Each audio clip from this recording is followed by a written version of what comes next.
that, Charlotte? What could she want with Lapine Pauline?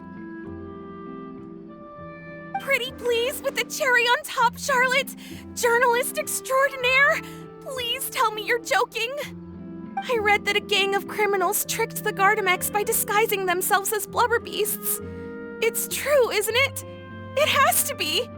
I've invested all my savings into graph adversarial technology and even taken out a sizable bank loan. I'm begging you like the beggiest beggar in all of begdom. Okay. I need you to calm down a little, Miss Lapine Pauline. I admire your passion for your research, and I don't mean to dash your hopes for those, big-ticket orders.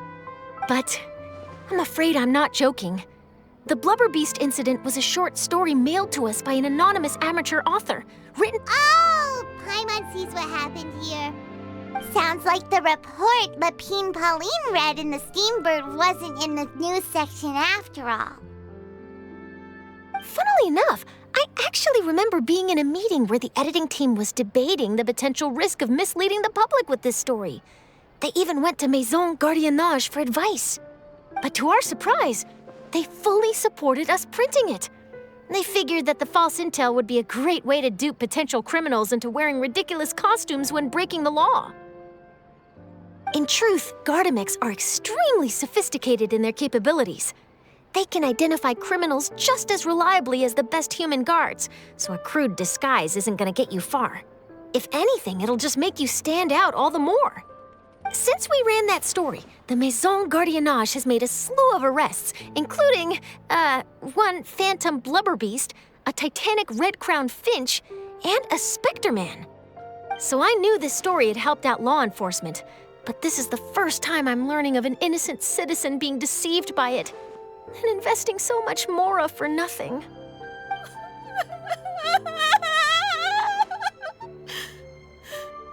Uh-oh. So Lapine Pauline's whole research project is based on a fictional story? Which means we're not gonna get a big bonus after all. But more importantly, she's gonna lose everything she's invested. Traveler! Paimon! You're back! I was in the area taking some photos for a story when I got to talking to Miss Lapine Pauline about her research. She told me about your collaboration. She was hoping I could write an article to spread awareness about image recognition technology. She even paid me for the article and gave me one of her prototype devices before I could get a word in. I unfortunately had to dash her hopes, and I'm afraid all your hard work was in vain too. She's desperately trying to find a way to rescue the project and get you the mora you're due. I've tried to let her down gently, but she's finding it all very hard to accept. This is a new situation for us too. It's such a pity. It seems like the author was only trying to make the story interesting, and the Maison Gardiennage only had Fontaine's best interest in mind.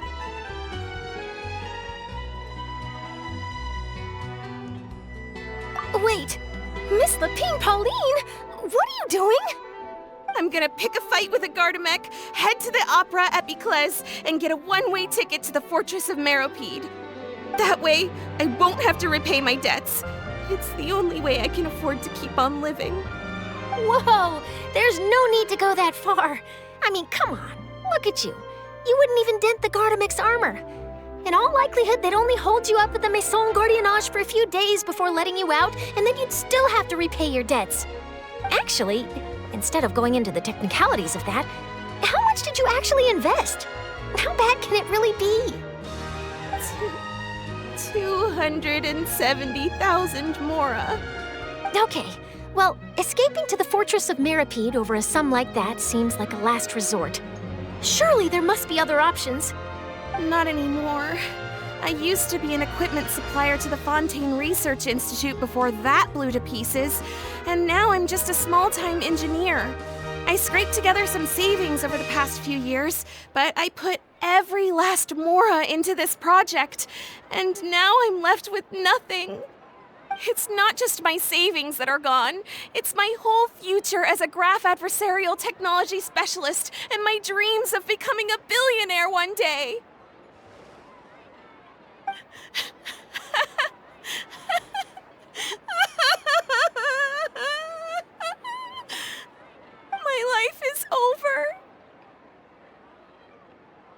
Don't despair, Miss Lapine Pauline. I think I know a way for you to turn this around. This prototype you've given me, the camera lens for image recognition sample collection. It's really quite something. You said you designed it specifically for high-fidelity image capture and analysis, yes? The rapid focal length adjustment is a very useful function in its own right. It's sure to make many journalists' jobs much easier. In fact, I'd say it has the potential to revolutionize Fontaine's news media. So your research efforts thus far are by no means in vain. The technology you've developed may have many applications that you've never even considered. Really? Absolutely. I've been working as a journalist for the Steambird for a long time now. No one understands the issues we journalists face on a day-to-day basis better than me. So keep calm, take heart, and start thinking about mass production. In the meantime, I'll show your invention to all my colleagues to drum up interest in your product. I can't believe it! If this is true, then I can look into setting up a whole camera lens development pipeline. My big-ticket orders and billionaire aspirations are still in the cards. Oh, maybe I should consider taking out another loan. That way, I can rapidly improve the lens production process, be the first to market, and prepare to battle for dominance in the camera industry.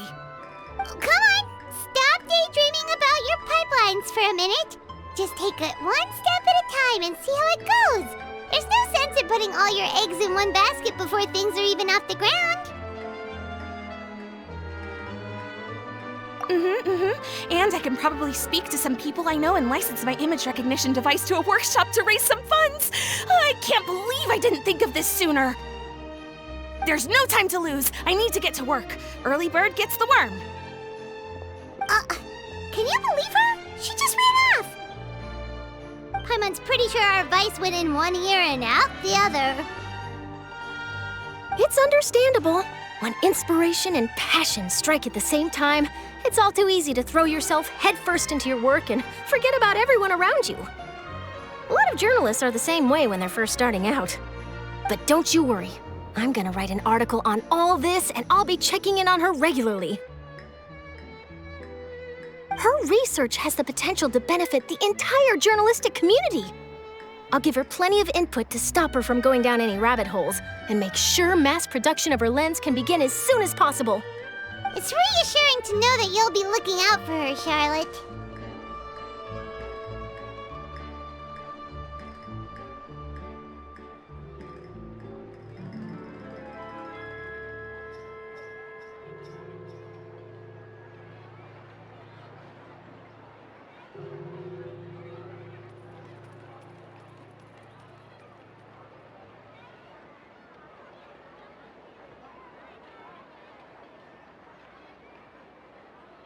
Actually, you know what? Why don't you two take this prototype lens? I'm sure you'll have plenty of chances to use it on your travels. It takes the right person to get the most out of a new technology. In your hands, it's sure to capture some amazing sights. Thanks a lot, Charlotte. No bonus, no biggie. This makes everything worth it. You're welcome. I got something out of this too. The beginnings of a very interesting news story. The boundaries between real news reports and news-like fiction must not be blurred, even when there's a compelling justification for doing so. Yes, that's how I'll phrase it to the editors when I give them my feedback. Let's hope we don't mislead any more well-meaning citizens in the future.